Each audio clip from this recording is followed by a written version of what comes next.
की maker, duplicate चाव्या बनवून देणारी दुकानं किंवा अचानक घराचा लॅचचा दरवाजा लागणं आणि चाव्या आतमध्ये राहणं, किंवा एकदा दाराला कुलूप लावून गेलो आणि चावी बाहेर हरवणं, डुप्लिकेट चावी नसणं, कोणत्याही चावीने कुलूप उघडलं नाही तर मग ते हातोड्याने तोडणं, अशी काहीशी कामं ज्या दुकानात सुरू असतात ते दुकान, शहर तुम्ही कोणतंही घ्या, अशी 1-2-5 दुकानं नक्की आपल्याला आढळतात. तसं पाहिलं ना तर छोटंसं दुकान असतं हे, पण एखाद्या शोकेसमध्ये काही नवीन कुलपं ही विक्रीसाठी ठेवलेली, चावी बनवण्याचं कामही तिथेच कोपऱ्यात सुरू, जेमतेम 2 व्यक्ती बसू शकतील, काम करू शकतील, अशी छोटी दुकानं. यांच्याकडचं मुख्य हत्यार काय? एक कानस, एक हातोडा, आणि ज्या लोखंडी प्लॅटफॉर्मवर ठेवून चाव्या थोड्याशा बडवाव्या लागतात, कुलूप बडवावं लागतं, असा एक लोखंडी प्लॅटफॉर्म. क्वचित 2-4 गिराईक एकदम आली असा प्रसंग क्वचित, पण गिराईकच नाही या दुकानात असं कधीही होत नाही, कारण लोकांना डुप्लिकेट चाव्यांची गरजच तशी निर्माण होते. आता ह्या दुकानातला जो हातोडा आहे त्याला मोठा गर्व की आपल्या या दुकानामध्ये सगळ्यात शक्तिशाली कोण आहे तर मी आहे. मग हातोड्याचा हा गर्व पराकोटीला पोहोचतो, कारण बरीचशी कुलपं त्याच्यावरती जोरजोरात प्रहार करून त्याने मोडून टाकलेली असतात, आणि त्याचा त्याला थोडासा गर्व होतो. जसा मानवी स्वभावात गर्विष्ठपणा येत जातो तसाच या निर्जीव हातोड्यात सुद्धा येतो, आणि मग तो या गर्विष्ठपणामध्ये थोडासा इकडे तिकडे न्याहाळायला सुरुवात करतो. तेव्हा त्याच्या लक्षात येतं की अरे, आपण फक्त ताकदवान आहोत, पण याच दुकानातली एक छोटीशी चावी, ती मात्र या कुलपाला कोणतीही इजा न करता छानपैकी उघडते. हे कसं काय, असा प्रश्न या गर्विष्ठ हातोड्याला पडतो, आणि मन बेचैन होतं त्याचं. त्याला आधी वाटायचं आपण खूप मालकाच्या उपयोगी पडतो, आपण आहोत तर दुकान आहे, आपल्यामुळं आपण कितीतरी अशी कुलपं तोडली, केवढी ताकद आहे आपल्यात, आपल्याला कोणाची गरज नाही, या दुकानामध्ये आपणच सर्व शक्तिमान आहोत, अशा पद्धतीची घमेंड त्याच्या मनात निर्माण झालेली असते. पण त्यातूनही चांगली गोष्ट, त्याला थोडंसं आजूबाजूला पाहावंसं वाटतं, आणि मग त्याला हा चावीचा गुण लक्षात येतो. मग कधी एकदा दुकानात गर्दी नसेल, मालक नसेल, एकांत मिळेल तेव्हा या चावीशी जरा गप्पा मारूयात, आणि ती इतकं विनासायास कसं काय कुलूप उघडू शकते याचं गुपित तिला विचारूयात, असं ठरवून तो रात्र होण्याची वाट पाहत बसतो हातोडा. दिवसभर त्याच्याकडनं भरपूर काही कामं करून घेतली जातात. मालक त्याला तर वापरणारच ना, हातोडा वापरल्याशिवाय त्याचं काम होणार नाही, काम केल्याशिवाय त्याला पैसे मिळणार नाहीत, शेवटी त्याचं ते जगण्याचं साधन. अखेरीस दुकान बंद होण्याची वेळ येते. दुकान बंद होतं, मालक निघून जातात कुलूप लावून नेहमीप्रमाणे, पण आज हातोडा खूप मनातनं बेचैन. कधी एकदा त्या चावीशी गप्पा मारतोय, तिला विचारतोय, असं त्याला होऊन गेलेलं. पूर्ण दुकानात शांतता, नेहमीचाच रोजचाच तो मालक निघून गेल्यावर होणारा अंधार, सकाळपर्यंत त्या मालकाची पुन्हा वाट पाहत बसणे याच्याशिवाय गत्यंतर नाही. असं सगळं वातावरण सुरू झालं आणि मग हातोड्याने मध्यरात्री सगळी शांतता पाहिली आणि मग चावीशी हितगुज करायला सुरुवात केली की अगं तुला एक विचारतो, तू इतकी छोटीशी पण तू मोठमोठी कुलपं इतक्या सहजरित्या कशी काय उघडू शकते? जे मला जमत नाही ते तू सहज कशी करते? चावी बिचारी हसली. ती म्हणाली, अरे हातोडा दादा, प्रत्येक ठिकाणी ताकद उपयोगी पडेल असं काही नसतं. कधी कधी ना मी जशी त्या कुलपाच्या आतमध्ये जाते, त्याच्या मनामध्ये शिरते, त्याचं दुःख जाणून घेण्याचा प्रयत्न करते आणि मग त्याचा एकदा मनापासून विश्वास निर्माण झाला माझ्यावर की मग मी त्याला विनंती करते. अगदी हळुवारपणे माझी विनंती असते की कुलूप दादा, आता तुला उघडायचं आहे. आणि मग अशा मनापासूनच्या विनंतीला दाद देऊन ते कुलूप उघडलं जातं. तुझं चुकतं काय की तू फक्त प्रहार करतोस, तू फक्त ताकद दाखवतोस. त्याच्याने होतं काय, कुलूप उघडलं नाही जात, कुलूप तुटतं. अरे मानवी नात्यांचं हे असंच असतं. चावीसारखं तुम्हाला एखाद्याच्या मनात शिरता आलं पाहिजे, एखाद्याच्या भावना जाणता आल्या पाहिजेत. चावीसारखंच तुम्हाला त्याच्याशी विनंतीवजा बोलता आलं पाहिजे. चावीसारखंच त्याच्या मनात शिरून त्याचं दुःख जाणून त्याला विनंती करता आली पाहिजे. मानवी नात्यांमध्ये जर आपण हे पथ्य पाळलं या चावीचं, तर प्रहार करून तुटणारी कितीतरी नाती वाचतील. प्रहार करून आपल्याला कुलूप तोडता येतं, त्याचे 2-3 तुकडे करता येतात, पण ते उघडता येत नाही. तसंच मानवी नात्यांचं आहे. तुम्ही जर एखादा वितंडवाद झाल्यानंतर प्रहार करत असाल हातोड्यासारखेच, तर ते कुलूप उघडलं जाणार नाही आहे, ते कुलूप तुटणार आहे. इथं कुलूप म्हणजे एक नातं आहे, जे तुम्हाला रक्तामासाने मिळालेलं असेल, जे तुम्हाला तुमच्या स्वभावाने तुम्ही कमावलेलं एखादं नातं असेल, जे तुमचं रक्ताचंही नसेल पण रक्ताच्या नात्यांपेक्षा श्रेष्ठ असं नातं असेल. या सगळ्या ठिकाणी तुम्हाला मनाच्या आतमध्ये शिरण्याचं कसब लागतं. नुसतं मनात शिरून नाही, त्याला आपलंसं करून, त्याला तुमचे शब्द नक्की काय आहेत हे सांगण्याचं कसब लागतं, जे त्या चावीकडं असतं आणि ती मग विनासायास ती प्रत्येक कुलूप उघडू शकते. या हातोड्याला त्या चावीचं बोलणं ऐकून तो सुन्न झाला. तो म्हणाला, मला आजपर्यंत फक्त माझ्या ताकदीवरती घमेंड होती.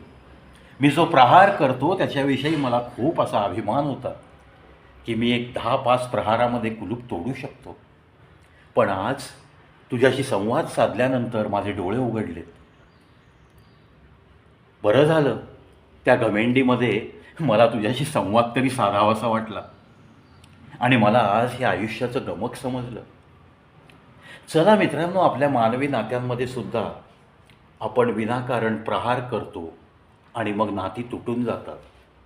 प्रहार करण्यापेक्षा आपण त्या चावीचा गुण घेऊयात. हळुवारपणे मनावर फुंकर मारता आली तर मारूयात, हळुवारपणे मनात शिरता आलं तर शिरण्याचा प्रयत्न करूयात. एकमेकांचं मन जाणलं की मग ती कुलपं तुटावी लागत नाहीत, ती विनासायास उघडतात. आणि होतं काय, एकदा का हातोड्याने कुलूप तुटलं की पुन्हा संबंध प्रस्थापित होत नाहीत. तसंच मानवी नात्यांचं आहे. एकदा का तुम्ही मनावर प्रहार केलात, मनं तुटली, तर ते तुकडे पुन्हा जुळता येणं फार अवघड, जुळतच नाहीत. त्याच्यामुळं चावीचा गुण हा अतिशय चांगला. मानवी नात्यांना जर काही खरा अर्थ द्यायचा असेल, मानवी नाती जपत जपत जर शेवटच्या श्वासापर्यंत जगायचं असेल, तर मला वाटतं ही हातोडा आणि चावी ही कहाणी सर्व मानवांना खूपच हितकारक अशी ठरू शकते. सहज जाता जाता की मेकर हा बोर्ड तुम्हाला जिथे दिसेल त्या दुकानासमोर काम नसताना सुद्धा एक 10 मिनटं थांबा आणि त्या ठिकाणी मग हातोडा आणि चावीची काय कामं चालू असतात हे पहा. हे पाहून तरी आपल्या जीवनाला काही रंग देता येतो का? आपलं जीवन आज जिथं आहे त्याच्यातनं थोडीशी सुधारणा होऊ शकते का? असं प्रत्येक माणसाने जर ठरवलं तर आपल्याला सुंदर नात्यांचा एक मस्तपैकी गोफ गुंफत चाललेला समाजामध्ये दिसेल, नक्कीच दिसेल. शेवटी माणूस येतो, बंद मुठी घेऊन रडत रडत येतो आणि शेवटी एक सत्य आहे की कोणीही इथून काहीही घेऊन जात नाही. पण घेऊन जायचं नसताना सुद्धा कितीतरी हेवे दावे, तू मोठा, तू छोटा, तू काळा, तू गोरा, तू ह्या जातीचा, तू त्या जातीचा, तू ह्या धर्माचा, मी त्या धर्माचा, कितीतरी हे कंगोऱ्या आपण पाहत असतो समाजात, ज्या कंगोऱ्यांचा काहीही उपयोग नाही, शून्य उपयोग आहे. ह्या अशा गोष्टींमध्ये तुम्हा आम्हाला अडकून ठेवत ज्यांना काही फायदे उचलायचे ती लोक फायदे घेत असतात. त्याच्यामुळं नाती कोणत्या पद्धतीने आपण जपायची, कोणत्या पद्धतीने आपण ती नाती टिकवायची. चावी आणि कुलपाचं नातं हे जे एक अमर नातं आहे, हळुवारपणे एकमेकांना समजून घेणं जे आहे, ते जर आपल्या नात्यांमध्ये आपण आणू शकलो तरच उपयोग आहे. हातोडा बनणं एका सेकंदाचं काम असतं. हातोडा बनवून कुठेही प्रहार करणं, एखादी गोष्ट तोडून टाकणं, याला एक सेकंदसुद्धा पुरतो. आणि हा सेकंद जर तुम्ही वापरला आणि जर एकदा तुम्ही हातोडा बनलात तर आयुष्यभर दुकानात कोपऱ्यात जसा हातोडा दुसऱ्या कोणाला त्रास होऊ नये म्हणून ठेवला जातो, तसा तुम्ही समाजामध्ये एका कोपऱ्यात पडून राहाल, अगदी एकटं एकटं असंच. स्वतःच्या ताकदीवर घमेंड करत करत कधी तुमची माती होईल हे काही सांगता येणार नाही. ना तुमच्या मागं कोणी रडणारं असेल, ना तुम्ही गेला म्हणून कोणी दुःख मनवणारं असेल, ना तुमचं कोणी दिवस पाणी करणारं भेटेल. हे सत्य आहे, विदारक सत्य आहे समाजातलं. त्याच्यामुळं आपण हातोडा बनायचं का कुलपाची चावी बनवून राहायचं हे ज्याचं त्यांनी शिकावं, ज्याचं त्यांनी ठरवावं. आणि मी तर म्हणतो, अरे हातोडा बनणं खूप सोपं आहे. सोप्या गोष्टी करण्यात आयुष्यात काय अर्थ आहे? To accept a challenge is a real life. जे जीवनात तुम्ही करू शकतच नाही असं जेव्हा समाज तुम्हाला ओरडतो, ओरडून सांगतो तू त्या मार्गाने जाऊच शकत नाही, तुझ्या हातनं काही होत नाही, हे तुम्ही चॅलेंज स्वीकारा ना आणि मग चावी बनवून दाखवा. हातोडा बनण्याचं it is very easy task. ते बनण्याचं मनातसुद्धा आणू नका. कुठलाही कमजोर माणूससुद्धा ना, त्याने जर एकदा मनात ठरवलं की मला हातोडा बनायचं आहे, तर तो एका सेकंदात सगळी नाती तहस नहस करून तो त्याचं जीवन जगू शकतो. त्यात काही मर्दुमकी नाही आहे. चावी बनण्यात खरा अर्थ आहे. एखाद्याशी आपलं नाही पटत आहे, म्हणजे एखादं कुलूप उघडतच नाही आहे, तेव्हा त्या चावीला थोडीशी कानस घेऊन इकडून तिकडून घासावं लागतं, हलकेसे हातोड्याचे घाव घालावे लागतात. तेव्हा कुठं ती चावी छानपैकी जमते, ती त्या कुलपाचं मन जाणू शकते. आता हे कानसनी घासणं, हातोड्यानी थोडे थोडे तिच्यावरती ठोके मारणं, हे काय आहे? हेच तर माणसाचं शिकणं आहे. हे कुठल्या शाळा कॉलेजात शिकवलं जात नाही. हे तुम्हाला तुमच्या जीवनामध्ये जसा जसा तुमचा मॅच्युरिटी सेन्स, म्हणजे जशी जशी तुमची प्रगल्भता वाढत जाते, वयाबरोबर ही वाढली पाहिजे ना. का 30 प्रगल्भता घेऊन तुम्ही मरणार? अशक्य आहे ना. कुठे ना कुठे माणसामध्ये रोज थोडी थोडी सुधारणा जी होते, त्या पद्धतीने ही कानस घासल्यानंतर ती चावी एका अशा रूपाला येते की ती हळूवारपणे त्या कुलपाच्या मनामध्ये शिरू शकते. त्याला हळूवारपणे विचारू शकते त्याचं दुःख, त्याचं सुख जे काय आहे ते. आणि मग हा हळूवारपणा जर नात्यामध्ये आला तर मला नाही वाटत की समाजात कोणीही दुर्मुखलेल्या चेहऱ्याचा दिसेल. चेहऱ्यावरती प्रत्येकाच्या अशी मस्तपैकी हास्याची लकीर दिसेल. समाज सगळा हसरा दिसेल. समाजामध्ये सगळी शांती, आनंद, संतोष, नात्यांबद्दलचा एक अभिमान, हे सगळं तुम्हाला दिसायला लागेल ना. पण मला हातोडाच व्हायचं आहे, हा समाजातला गुण कुठेतरी गेला पाहिजे. ही लागलेली कीड आहे समाजाला, असं मला आवर्जून सांगावंसं वाटतं. अरे आपण मनुष्य म्हणून जन्माला आलो आहेत, वेदना, संवेदना, भावना घेऊन आपल्याला या धर्तीवर पाठवलं गेलं आहे. अनेक नाती आपण निर्माण करतो. जन्म झाल्यापासून ते मरेपर्यंत किती नाती आपली निर्माण होतात. रक्तामासाची किती नाती आपल्याला मिळालेली असतात. किती सुंदर मानवी आयुष्य आपण जगू शकतो. पण आपण जर घमेंडीमध्ये जर हातोडाच बनायचं ठरवलं तर आपण रक्तामासाच्या नात्यांपासून पण कोपऱ्यात जातो आणि समाज तर तुम्हाला विचारणं कधीही गैरच मानायला लागतो. कारण होतं काय की जर त्यात की मेकरच्या दुकानामध्ये या हातोड्याने घमेंड दाखवली तर तुम्ही सांगा त्या दुकानातली नवीन कुलप, नव्या चाव्या, इतर वस्तू त्या हातोड्याला विचारतील तरी का? नाही विचारणार ना. अरे हा फक्त उद्ध्वस्त करणारी वस्तू आहे. असा जर समज झाला समाजाचा तर मात्र तो समज तुम्हाला घातक ठरू शकतो, जिवंतपणी तुमची माती करू शकतो, हे निश्चित. मला की मेकरचं दुकान पाहिल्यानंतर असे काही विचार मनात येतात, कुठेतरी वाचलेली थोडीफार कथा आठवते आणि मग सहज अशा काही गोष्टी तुमच्या मनापर्यंत पोहोचवण्यासाठी माझं मन उत्सुक होतं. हळूवारपणे तुमच्या मनापर्यंत शिरण्यासाठी, चावी बनण्यासाठी माझं मन नेहमीच उत्सुक असतं. अर्थात आता हा हळूवारपणा काही लोकांना कळतो, काही लोकांना कळत नाही. काही कुलपं लवकर उघडत नाहीत. तेव्हा मी चावी म्हणून स्वतःमध्ये बदल पण करून घेऊ शकतो. कानसने मी स्वतःला अजून थोडं घासून घेऊ शकतो. हातोड्याने एखादा माझा जो दात्रा असतो चावीचा, तो जर काही विचित्र असेल तर त्याच्यात पण सुधारणा घडवू शकतो. पण चावी बनून राहण्यातली मजा ती मात्र मी कधीही घालवणार नाही. हे जसं मी माझ्याविषयी सांगतोय तसंच प्रत्येकाने थोडंसं ठरवावं की आपल्याला चावी व्हायचं आहे. प्रहार करून आपल्याला नाती तोडायची नाही आहेत. काही नाती आपल्याला त्या देवाने दिलेली असतात, काही नाती ही आपण निर्माण केलेली असतात. प्रत्येक नातं तुमचं निर्माण झालेलं नातंसुद्धा अत्यंत महत्त्वाचं असतं. जिवंतपणीच जेव्हा आपण आपलीच चिता एकटीच जळते असं दृश्य जेव्हा पाहायला लागतो तेव्हा तरी आपण माणसांनी सावध व्हावं की अरे आपण आपली अंत्ययात्रा पण पाहतोय आणि आपण आपली जळणारी चिता पण जिवंतपणे पाहतोय आणि त्याच्या अवतीभोवती रडणारं एकही व्यक्ती नाही आहे. असं दृश्य जरी तुम्हाला स्वप्नात जरी दिसलं तरी खडबडून जागा होऊन तुम्ही आपापल्या मनामध्ये सुधारणा घडवणं हे त्या व्यक्तीचं काम असतं. मित्रांनो, तुम्हाला ही चावी आणि कुलपाची कहाणी कशी वाटली कॉमेंट बॉक्समध्ये नक्की तुमची जी काही मतं आहेत ती वाचण्यास मी उत्सुक असतो. पेन्शनच्या विषयी मी जो व्हिडिओ केला त्याला प्रचंड प्रतिसाद दिला. त्याच्या कॉमेंट्स वाचण्यात माझे 3 ते 4 दिवस गेले. आज चार दिवसातच जवळपास 13,000च्या पेक्षा जास्त लोकांनी हा व्हिडिओ बघितला. सर्व पेन्शनर लोकांनी ज्यांनी कॉमेंट्स केल्या, ज्यांनी हा व्हिडिओ पाहिला, त्या सर्वांचा मी आयुष्यभर ऋणातच राहू इच्छितो. त्यामुळं ज्यांनी या व्हिडिओचा आस्वाद घेतला त्या सगळ्यांनी आपण सावध राहूयात.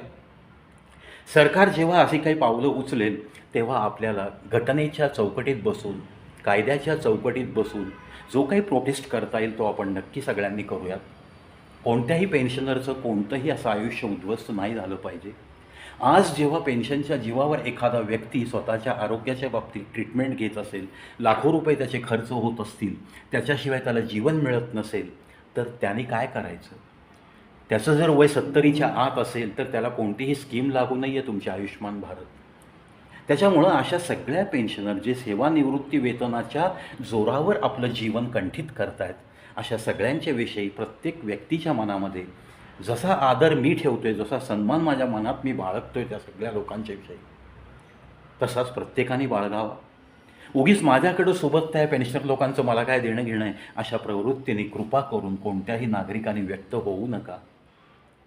खूपच हा एक चांगला विषय आणि त्याला दिलेला प्रतिसाद त्याबद्दल मी लाख सगळ्यांचे धन्यवाद मानतो.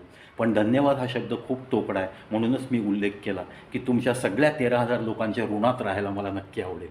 पाहत राहा, ऐकत राहा कविप्रावित शो यूट्यूब चॅनल. अनंत विषयांचा खजिना घेऊन तुम्हाला रोज भेटण्यासाठी उत्सुक असलेला हा एक जागतिक विक्रमवीर Pravi means Prashant Vijay and my surname is Raje. मजाक में मैं दोस्तों में कहते रहता हूँ, अरे यार राजे, सरनेम राजे है मेरा, आय एम बॉर्न किंग. गल्ली बोळात कुठलं तरी एखादं काम 10 लोकांकडनं करून घेतल्यानंतर कोणीतरी माझ्या नावापुढं राजे लावलं असं नाही आहे. I am born king. त्यामुळं माझ्या सर्व पूर्वजांचे मी आभार मानतो की आपल्या कुटुंबात मी जन्माला आलो आणि या आडनाव मिरवत ते आडनाव सार्थ करण्यासारखं जगण्याच्या प्रयत्नात मानवी जीवनाचा मस्त आनंद घेतो आहे. त्याच्यासाठी माझ्या सगळ्या पूर्वजांचे सुद्धा मी लाख लाख आभार मानतो. आणि त्या भगवंताला त्रास देतोय मी. त्याला पुन्हा एकदा सांगेन, अरे पुन्हा मला जन्म देशील ना तर राजे आडनावातच जन्म दे. मजा येते रे जगण्याला. ते राजे आडनाव सार्थ करत करत जगण्याची जी मजा आहे ना ती शब्दांच्या पलीकडची आहे. कदाचित राजे आडनाव असलेली लोक खूपच आनंदाने या गोष्टी ऐकतील आणि त्यांनासुद्धा आपल्या आडनावाचा अभिमान वाटेल. भेटूयात मित्रांनो पुन्हा एका नव्या व्हिडिओत नव्या विषयासह. तोपर्यंत मस्त रहा. चेहऱ्यावरती एक हास्याची लकीर बस बहुत होती है, ये काफ़ी होती है ज़िंदगी जीने के लिए, और किसी को मुस्कान देने के लिए ये बहुत बहुत मायने रखती है. मुस्कुराते रहिए, हंसते रहिए, मस्त रहिए. किसी के काम आने का जज्बा दिल में सदैव ताज़ा रखिए.